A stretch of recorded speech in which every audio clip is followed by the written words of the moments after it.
Good morning, children. Children, today we are going to start with a new topic, that is water. In this chapter, children will be studying about various things about water, like certain physical properties of water, water which is a universal solvent which can dissolve large number of compounds and is known as a universal solvent, solubilities of various substances in water, and effect of temperature on solubility. But before studying all this, let us have a quick revision of certain basic things about water which you must have studied in your previous classes, but let us have a small revision of those things. Water has a chemical formula H2O. H2O, the chemical formula tells that in water, hydrogen and oxygen elements are present in a ratio of 2:1. You can also call hydrogen water as dihydrogen oxide. If you try to find out the molecular weight of water, then molecular weight can be found out how.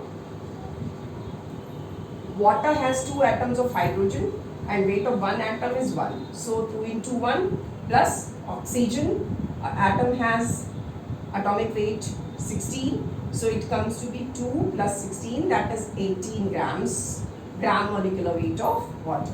So this is how you can find out the molecular weight of water.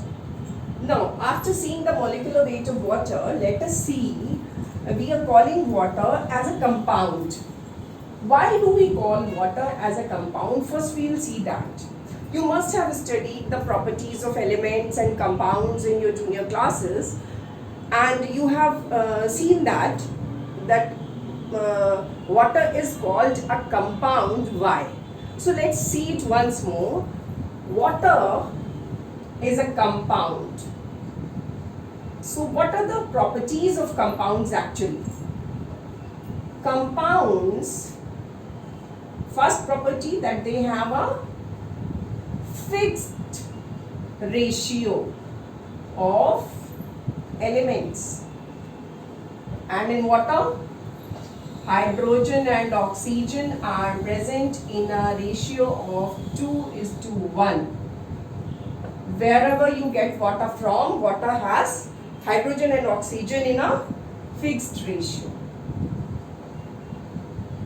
So this property supports that water is a compound. Second property of compounds is what? That when elements combine to form a compound, the elements lose their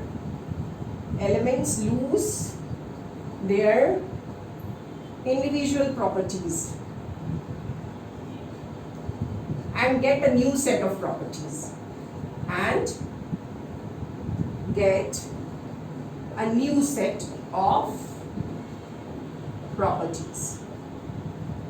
This happens with oxygen and hydrogen also.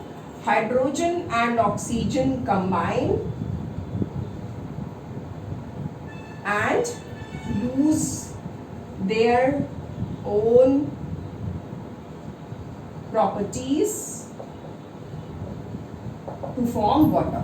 So you can say hydrogen and oxygen combine in a fixed ratio of 2:1. They form a compound which is water. One more property of compounds is that when the compounds, you have to separate the elements combined in a compound, you can only separate them by chemical methods. Chemical methods can be used to separate elements in a compound.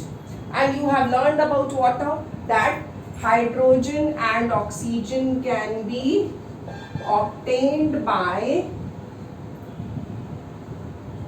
electrolysis, which is a chemical method. So these all properties show that water is a compound.